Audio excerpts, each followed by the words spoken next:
so I didn't actually steal a keyboard. But what did happen is I found a deal on Facebook Marketplace that feels like a crime.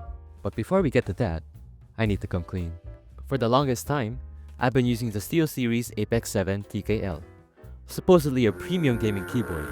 But compared to what's out there now, this thing is a hollow rattly mess, and I paid way too much for a tiny screen and a volume knob on the board that has the acoustic quality of a toddler with a plastic xylophone. But before we get into the good bits, let me teach you about the wonders of mechanical keyboards, though you could skip to this timestamp if you don't need the mini guide.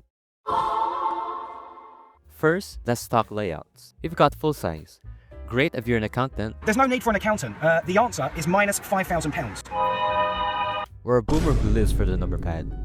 Then, there's TKL. That's what my old Apex 7 was. Basically, just deleting the entire number pad, and I consider it the sweet spot. Finally, there's 65%. It looks clean, but it deletes the function row entirely.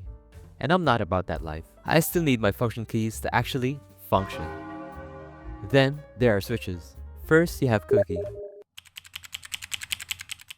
Great if you want to annoy your roommates or pretend you're using a typewriter from the 1920s.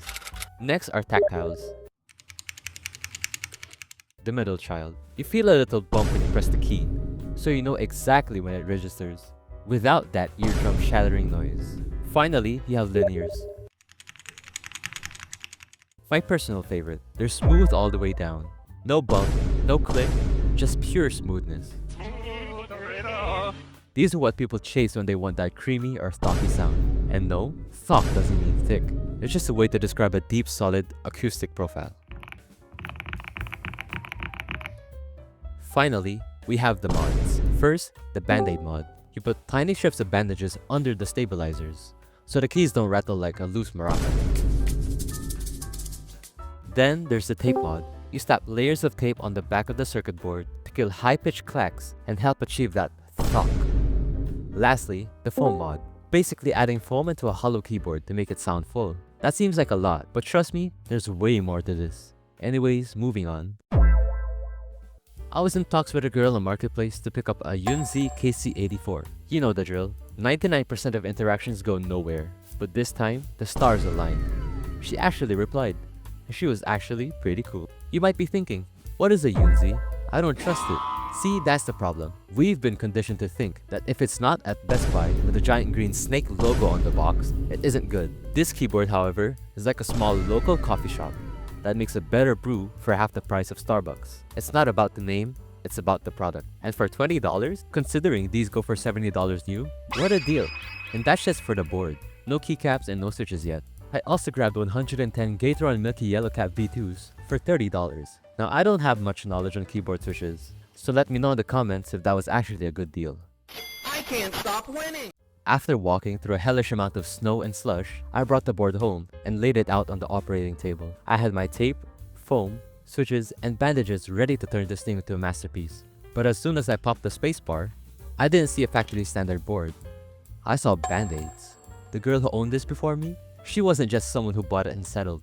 I asked her what else she'd done, and I was right. She already finished the holy trinity of budget mods. Now a normal person would say, sweet, job done, and go about their day, but not me. I looked at that case and thought, there's still room in there. I can fit more. Ladies and gentlemen, the keyboard no longer f***ing works. I'm just kidding. I managed to fit one more layer of painter's tape on there, and some random foam I found at an old package of mine. Now with the case stuffed, it was time for the main event, swapping the stock reds for the milky yellows. And now for the moment of truth. Does the $50 Marketplace build actually beat my old Apex 7?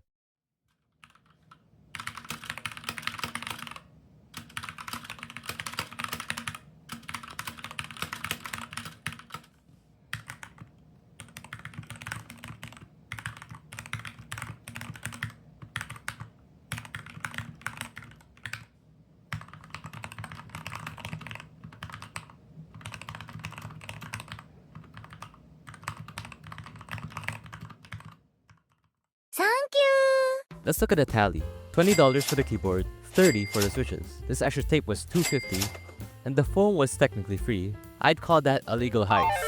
Here's a conversion to some other currencies, but do keep in mind, costs will vary. Anyways, That's my marketplace story. I hope you enjoyed, but now it's time for me to get back to enjoying this keyboard with some good old monkey type.